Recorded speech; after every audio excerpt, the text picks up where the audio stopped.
नमस्कार दोस्तों, स्वागत है आपका अपने प्लेटफॉर्म एनसीईआरटी बाय विक्रम पर। जैसा कि आपको पता है, ये एनसीईआरटी के वीडियोज खास तौर पर रिकॉर्ड किए जा रहे हैं हमारे साथी अध्यापकगण के लिए और जो बच्चे सिविल सर्विसेज की तैयारी करते हैं उनके लिए।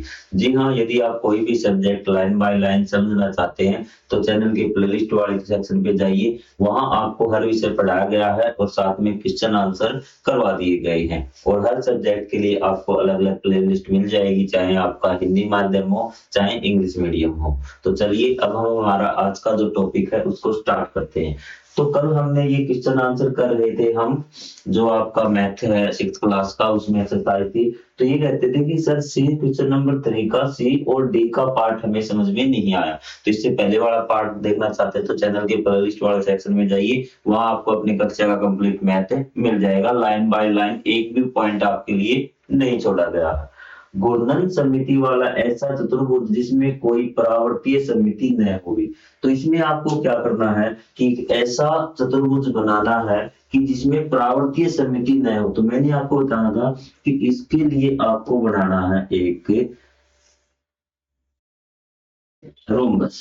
रोम्बस मतलब समचतुर्भुज, जिसमें क्या होता है कि आपकी सभी आपत्तियां क्या होती है कि सॉरी, सभी साइड बराबर होती है लेकिन कोण भी क्या होते हैं, 90 डिग्री के नहीं होते हुए इसमें आपका समानांतर सम चतुर्भुज इसको हिंदी में बोलते हैं। अब देखिए इसमें अगर आप घुमाएंगे ना इसको यहाँ से, कि ये पॉइंट जब आपका यहाँ जाएगा, जब यहाँ जाएगा ना वापिस, तो सेम ये ऐसा ही बन जाएगा। वापिस जब इसको 180 पे घुमा देंगे ना तो बिल्कुल ये ऐसा ही बन जाएगा। तो इसमें क्या हो जाएगा कि घूर्णन समिति हो जाएगी। क्या हो जाएगी कि हाँ सर इसमें घूर्णन समिति है।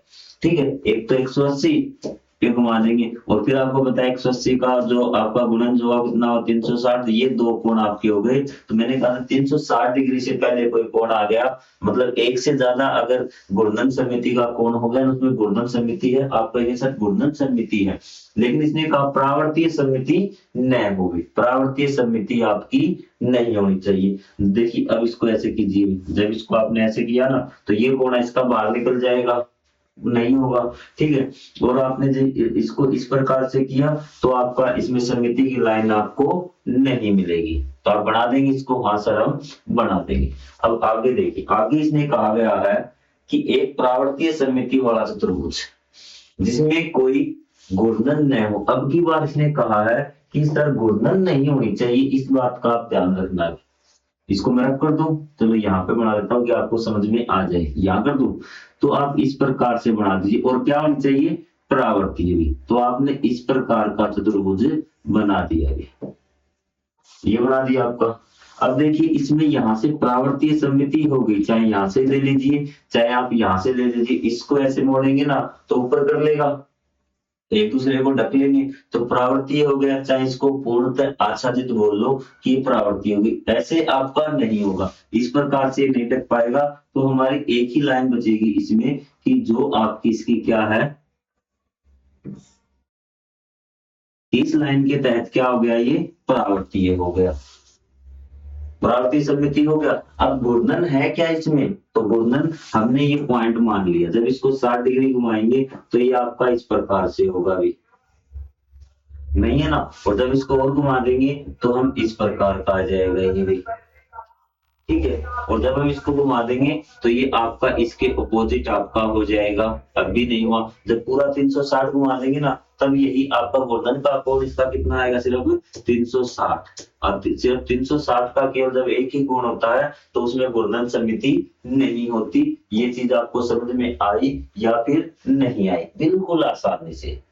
ठीक है, दोनों आप बना दोगे। आगे बढ़ जाए, आगे वाले क्वेश्चन देखिए कि क्या हम घूर्णन समिति के लिए एक ऐसी आकृति बना सकते हैं जिसमें समिति का कोण कितना हो, 360 का हो या फिर 45 का, कितना भी कोण हो वो हमें पता करना है। तो चलिए भी, तो इसने पूछा है क्या समिति का कोण 45 डिग्री का हो सकता है, ये आपसे पूछा है भाई। ठीक है, तो मैंने पूछा था कि यदि आप समिति के कोण के दो काम है, या तो समिति के कोण को किससे डिवाइड कर लीजिए, 360 से डिवाइड कर लीजिए। वो अगर पूरा पूरा भाग चला गया ठीक है, तो क्या होगा, हाँ वो सममिति का कोण है, नहीं तो नहीं भी। और या फिर क्या कीजिए कि इसके गुणन लिख दीजिए, 45 दूनी 90। ठीक है, आगे बात समझ में। तो आपको पता है कि 90 आ गया ना, तो भी वो क्या होगा कि उसका गुणनज होगा भी, क्या होगा कि 360 का गुणनज होगा, क्योंकि आपको पता है कि 90 गुणनज है, तो यही से आपको पता लग गया कि 45 होगा। 17 भी आपका, तो क्या 17 होगा भी, तो आपको पहले 360 से इसको भाग कर दीजिए, तो ये पूरा पूरा नहीं हो रहा ना, तो 17 नहीं होगा भी, 17 नहीं होगा। या फिर आप इसको एक बार भाग करके देखिए, कि आपको मैं 1 मिनट का टाइम देता हूं कि आप इसको डिवाइड करके देखिए भी, आपका आ रहा है या फिर नहीं आ रहा भी। मतलब तक एक फोन अटेंड कर लेता हूँ 1 सेकंड में।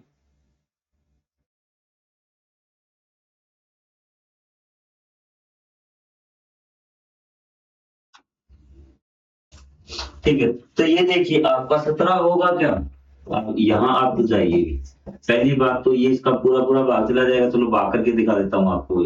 तो 5 से 4 आपको आसान है, 5 नहीं 45, 5 सत्ते 35, और 5 दूनी 10, और 9 अठे 72, आपका 8 आंसर आ चुका है।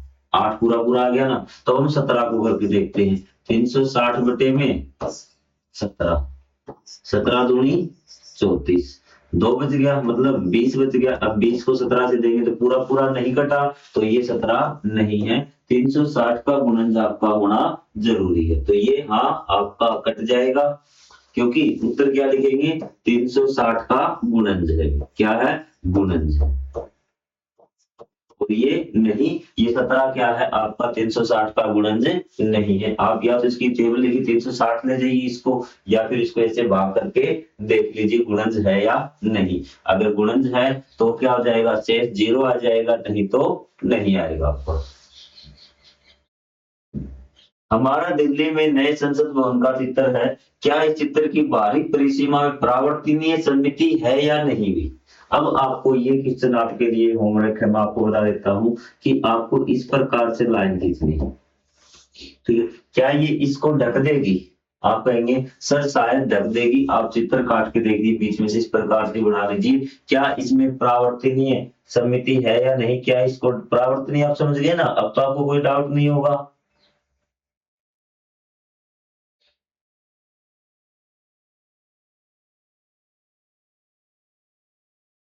परावर्तनीय समिति है या फिर नहीं है, ये चीज आप बता दीजिए भी। ठीक है, और अगर है तो इसकी समिति की रेखाएं खींचिए भी, कि ये किस पर कौन कौन सी इसकी समिति की रेखाएं हो सकती हैं, ये आपकी बाहरी बाउंड्री आपको दिखा रखी है। इसके अलावा और कोई रेखा हो सकती है क्या इसमें समिति की, आप जरूर देखिए इसको भी। क्लियर ये चीज आपको, आपको डाउट है या नहीं है। कई बच्चे कह रहे हैं सर इसमें हमें डाउट आ रहा है अभी। बाकी इसमें एक बच्चे ने कहा था सर इसमें तो 3 सिमेट्री की लाइन होनी चाहिए, कितनी होनी चाहिए, 3। अब 3 कहां से होंगी भी, एक बार बच्चे जरा मुझे दिखाइए कि 3 कहां से होंगी, क्योंकि आपको दिखाई नहीं दे रही, लेकिन जब आप देखेंगे ना, तो ये एक ये हो गई और एक ये हो गई, ये देखिए आपकी, चाहे आप इसको ऐसे कर लीजिए, ये तीनों बिल्कुल एक जैसी हैं। अगली बात आपको समझ में अब आपको शायद दिखाई दी होंगी कि इसमें 3 सिमेट्री की लाइन है, कितनी है, 3 सिमेट्रिक लाइन, मतलब परावर्तीय लाइन भी इसको बोल सकते हैं, परावर्तीय समिति की रेखा भी इसको बोल सकते हैं, इसमें कंफ्यूजन नहीं होना। मिल गई अब आपको, ये तीनों साइड है ना बराबर, इसको घुमाएंगे ना तो आपको बिल्कुल एक जैसी मिलेंगी, तो इसको इस प्रकार से पलटिए, बिल्कुल ओवरलैप हो जाएगी। इस रेखा के प्रदेश पलटिए हो जाएगी इस दिशा के, और चाहे आप इस अनुदिश पलटिए आपकी बराबर हो जाएगी। चाहे आप बना के देख लीजिए, आकृति लाइन मारिए और उसको ऐसे करके देखिए, वो आपकी फोल्ड वहां से हो जाएगी। आगे बढ़े, क्या आप इसमें केंद्र के पारित घूर्णन समिति है, यदि ऐसा तो घूर्णन समिति के कोण ज्ञात कीजिए। घूर्णन समिति के कोण आपको ज्ञात करने हैं भी। तो आपको पता है कि अब आप कहेंगे सर इसको फिर घुमाना पड़ेगा, कुछ नहीं घुमाना आपको भी, क्या है, कुछ नहीं घुमाना आपको। जहां गुणन समिति हो ना, वहां आपको स्टार बनाने की कोशिश करनी है डॉटेड लाइन के द्वारा। यहां मैं आपको सिखा देता हूँ। इसमें आप कहेंगे सर आकृति बना के घुमानी पड़ेगी, क्या कोण होगा ऐसी आकृति में? आप सेंटर मान लीजिए, इसको क्या मान लिया आपने? सेंटर। ठीक है, जो इक्वल साइड है, चाहे आप इस प्रकार से निकाल दीजिए, इक्वल साइड है ना, तो इस प्रकार से आपने स्टार बन गया, 3 रेखाएं आपकी हो गई। इसके अलावा बिल्कुल सेम है ना बीच में? हाँ सर बिल्कुल सेम है। तो बस 3 का आपका स्टार है, 360 बटे क्या कर दीजिए 3, 3 1 3, 3 2 6 0, 120 डिग्री आपका ये आ गया। अगले क्या होंगे कि एक आपका 120 है और दूसरा कितना होगा 240 होगा और तीसरा 360 डिग्री। ये आपके 3 कोण होंगे इसके गुणन के। तो बताइए इसमें आपको कोई डाउट? स्टार बना के आराम से देख लीजिए भी।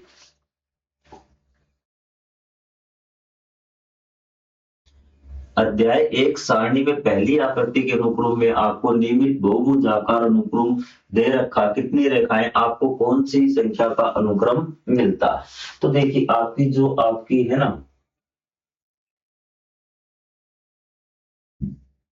सारणी 1 में पहली आकृति में अनुक्रम नियमित बहुभुज आकार अनुक्रम आकृतियों में समिति की कितनी रेखाएं हैं, आपको कौन सा अनुक्रम संख्या अनुक्रम मिलता है?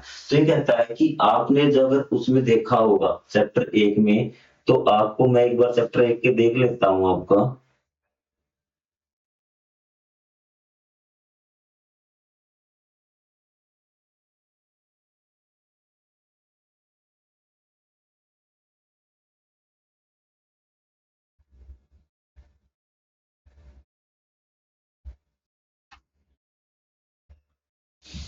तो यहाँ पे जब आपको क्या करना कि आकृति में समिति की कितनी रेखाएं हैं, क्या है, समिति की कितनी रेखाएं, आपको क्या दे रखा है कि मैं आपको पहले आकृति बताता हूँ कि आपको समबाहु ये दे रखा है, ठीक है, समबाहु त्रिभुज दे रखा, फिर आपको वर्ग दे रखा है, फिर आपको इस प्रकार से पेंटागन दे रखा है।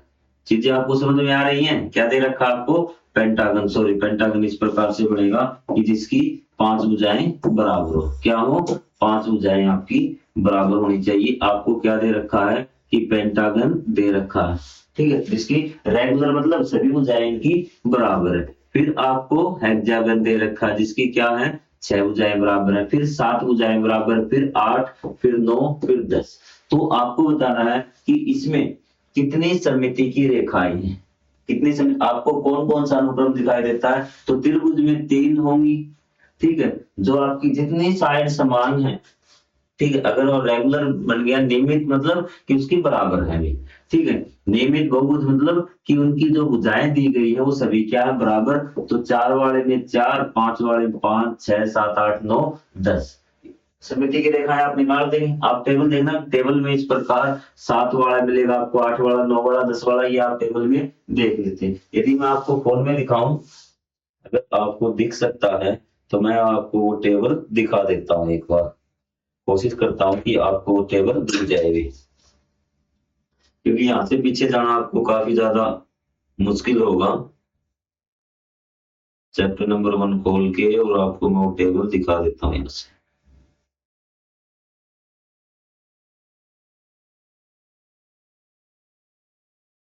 ये भाई, ये वाली दिख रही है आपको? थोड़ा सा अगर मैं इसको घुमाने की कोशिश करूं, ये वाली आकृति आपको टेबल में देखना, ये आपका ट्रायंगल है, ये क्वाड्रिलेटरल है, ये पेंटागन है। तो इसमें समिति की क्या है, सभी साइड है ये बराबर है। थोड़ा सा और दो आपके लिए, अब आपको दिख रही होंगी आकृति, कोई डाउट नहीं। अब आपसे पूछा गया है, अब आपको क्या करना है कि इन सभी रेखाओं में, ये पहला है, तो आपको कौन सा पैटर्न प्राप्त हुआ, आपसे पूछा कौन सा अनुक्रम मिलता है। सर हमें जो हम गिनती गाते हैं ना कि 3 4 5 6 7 8 9 10, हमें गिनतियों वाला पैटर्न मिला है। क्या है कि गिनतियों वाला पैटर्न मिला।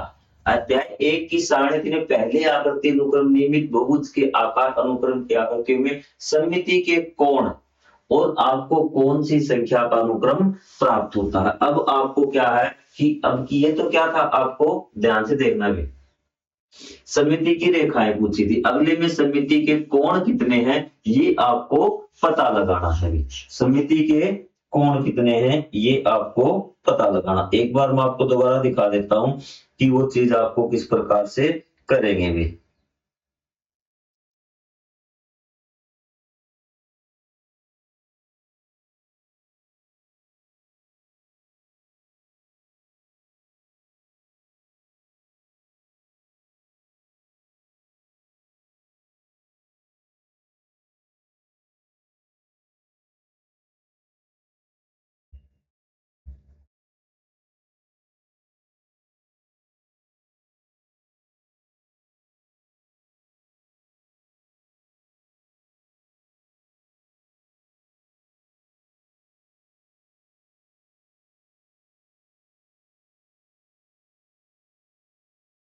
एक मिनट चैप्टर 1 निकाल दे तो मुझे 1 मिनट का टाइम दीजिए, क्योंकि इस क्वेश्चन में कई बच्चे कहते हैं कि सर ये हमें चीज समझ में नहीं आ रही भी।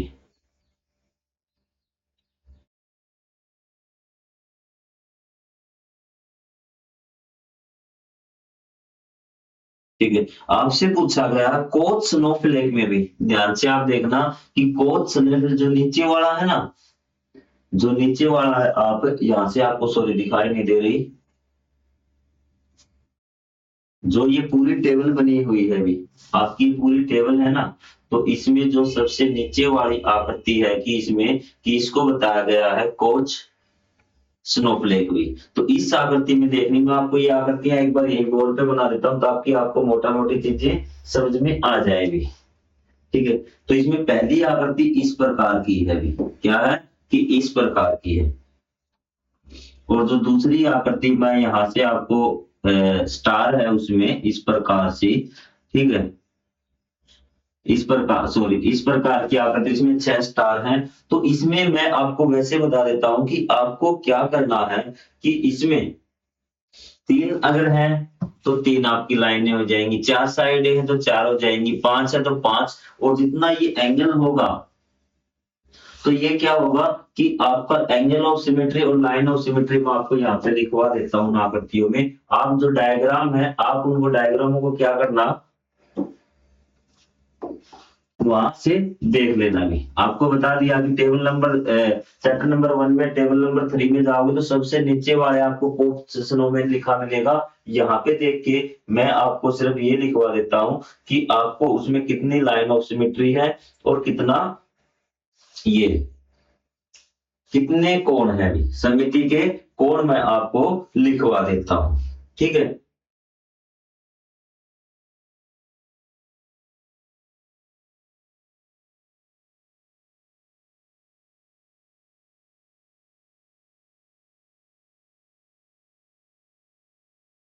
ठीक है, तो ये आपके थे पहली में कितने मिलेंगे आपको 3, और फिर मिलेंगे आपको 6 6 6 और 6, कितने मिलेंगे 3 6 6 और 6 आपको मिलेंगे भी, क्योंकि 6 स्टार आपके आ जाएंगे। तो ये आपको पहली आकृति में कितने कोण 3, दूसरी में 6, तीसरी में 6, चौथी में 6, पांचवी में 6। अगर आपको ये समझ में आ जाए तो ठीक है, अगर नहीं समझ में आए तो आप कमेंट कर देना, मैं इसका एक छोटा सा वीडियो स्पेशल चैप्टर 1 में जाके बना दूंगा भी। ठीक है, चलिए आगे बढ़ते हैं।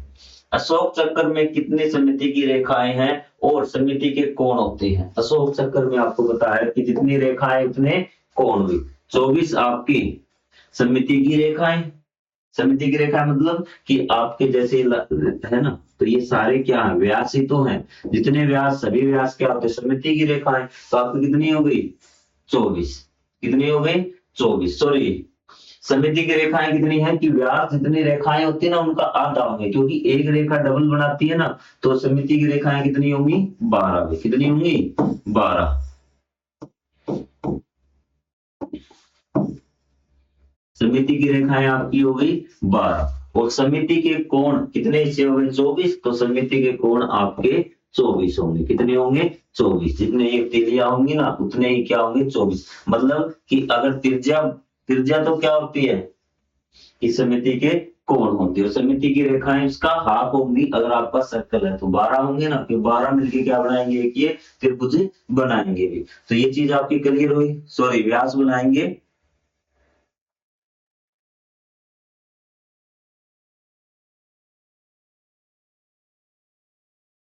आपको आगे बस ये कह रहा है कि आपको ये सर्कल वाली बात समझ है, ये देखिए ये आपका हो गया अभी, ठीक है। लाइन ऑफ सिमेट्री में, लाइन ऑफ सिमेट्री ये देखिए, एक हो गया ना तो तिल्ली कितनी हो गई, दो, दो हो गई तो तिल्ली कितनी हो गई, चार, तीन हो गई तो तिल्ली कितनी हो गई, छह, सात, 14, तो 12 आपके व्यास होगी, तिल्ली कितनी हो जाएगी, 24। समिति की रेखाएं 12 और समिति के कोण आपके कितने हो गए, 24, जो इनके बीच में बन रही कितने हो गए, 24।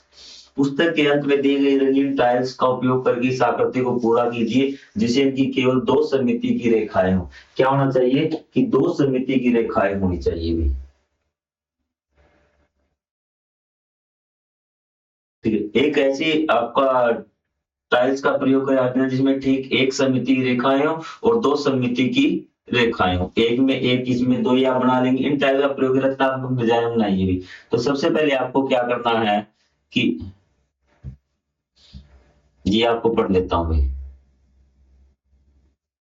इसमें केवल दो समिति की रेखाएं होगी, दो समिति की रेखाएं आपको होनी चाहिए और ये टाइल आपको बनानी है भी, ठीक है। तो आपको क्या करना ध्यान से कि इसी प्रकार से, एक तो ये है भी, तो इसी प्रकार से बढ़ना है कि यहां से लग जाना, यहां से ये, यहां इसको क्या करोगे, येलो कलर आपको करना है भी, यहां इसको फिर यहां कौन सी में करोगे, येलो में करोगे भी। तो पहले इसको बना लीजिए आप इस प्रकार से, तो इसमें इस प्रकार का कलर, तो इस प्रकार आपको देखते जाना है, यहाँ से आपको बढ़ना है, इन दोनों में जो किया हुआ ना येलो कलर आप करेंगे भी, और इसको ढकें तो आप पूरा इस पे हो जाए, तो ये आपका काम है। या फिर इस साइड से पहले तो आप रफली इस चीज को बना लेना पेंसिल से, क्या बना लेना, पेंसिल से, और इस चीज को खाली छोड़ते हुए चलना भी। आपको बताया है कि ये साइड है, ये कोना खाली है ना, तो इस प्रकार इस पे हम रखेंगे तो ये क्या आएगा कि इस प्रकार से, ये क्या है कि इस प्रकार से, इसको आप क्या कर दीजिए, येलो पट्टी कौन सी है आपकी, येलो पट्टी को छोड़िए कि इस प्रकार से इसका कंप्लीट हो गया आपका है कि ये वाला क्या चल रहा है, येलो चल रहा है, कहां तक कि यहां तक आपका ये येलो आएगा, सॉरी दो तक येलो आपका कंप्लीट हो चुका। अब आप इसमें अगली पट्टी में आ जाइए, तो इस प्रकार से आपको कंप्लीट करना है। चलो एक बार आपको बता देता हूँ, येलो कलर ले लेता हूँ, आपको समझ में आ जाएगा। ये हमने ले लिया येलो ही कलर भी, थोड़ा सा इसका हमने ये ज्यादा कर दिया, ठीक है। सबसे पहले आप यहां से शुरुआत कीजिए कि येलो इस प्रकार से ही, इस प्रकार से आप स्टार्टिंग से लग जाएंगे वो इसको कलर करते चल, ठीक है। ये आपका हो गया, दिख रहा आपको, हाँ सर ये इसको कर देगा। अब इस पट्टी को ओवरलैप कैसे किया जाएगा, ठीक है, या फिर इसको क्या किया आपने, ये ओवरलैप करेगी ना, तो जहां जहां से आपको नजर आ रहा वहां वहां से आप क्या कर लीजिए, इसको ओवरलैप करा लीजिए कि ये आपकी यहां से आपकी हो गई, कि आपको ऐसे पलटा देना। अब इन दो हिस्सों में आप क्या करेंगे कि येलो कलर को फिलअप कर देंगे, ये आपने यहाँ पे क्या किया, येलो कर दिया, क्लियर। तो ऐसे बढ़ते बढ़ते आप लास्ट तक आ जाइए। ये सिर्फ आपके दिमाग के चिंतन के लिए, आपके पेपर में नहीं आने वाला कि आप इस प्रकार से, और इसी प्रकार आपको इस लाइन को भी करना है, क्या करना है कि इस लाइन को भी करना है कि इसको जब आप सबसे पहले आप इसको कर लीजिए, यहां से ऐसे करेंगे ना तो ये ऑटोमेटिक आपका ऐसे हो जाएगा, ऐसे आपका हो जाना चाहिए। तो यहाँ ये बाकी हिस्से में क्या है इसके, येलो आपका हो गया यहाँ तक, ठीक है। इसमें आपने ये कलर भर दिया, तो दूसरा हमने यूज किया था ये वाला कलर यहाँ पे, हाँ सर इतना हो गया। अब आप आगे वाले कॉलम में बढ़ जाइए, अब क्या है, आगे वाले कॉलम में बढ़ जाइए, क्लियर है बात। और सबसे आसान तरीका है कि एक साथ आप फॉलो करते जाइए। अब आपने इसमें लाइन लगा ली ना, अब इसमें देखिए कि इसको कहाँ पे येलो आएगा भी, कहां पर येलो आएगा, इस हिस्से में आप देखिए कि इस हिस्से में आपको बताया कि इसको इस प्रकार से आकृति आपकी ये बनेगी भी। कई बच्चे क्या करेंगे, इसको इस प्रकार से, ये आकृति ऐसे बना लिया आपने, अब इसको रंगीन कर दीजिए। तो ऐसे टाइम काफी ज्यादा लग जाएगा, मैंने आपको इसको समझाने का तरीका बता दिया और चैप्टर आपका कंप्लीट। कुछ टाइम बचता था हमारे लेक्चर में, इसलिए मैंने आपको करवाया। और चैप्टर में आपको कोई दिक्कत हो तो आप कमेंट करके बोल सके। मिलेंगे हम चैप्टर नंबर 10 में और लास्ट में। तब तक के लिए जय हिंद, जय Bharat, thank you very much.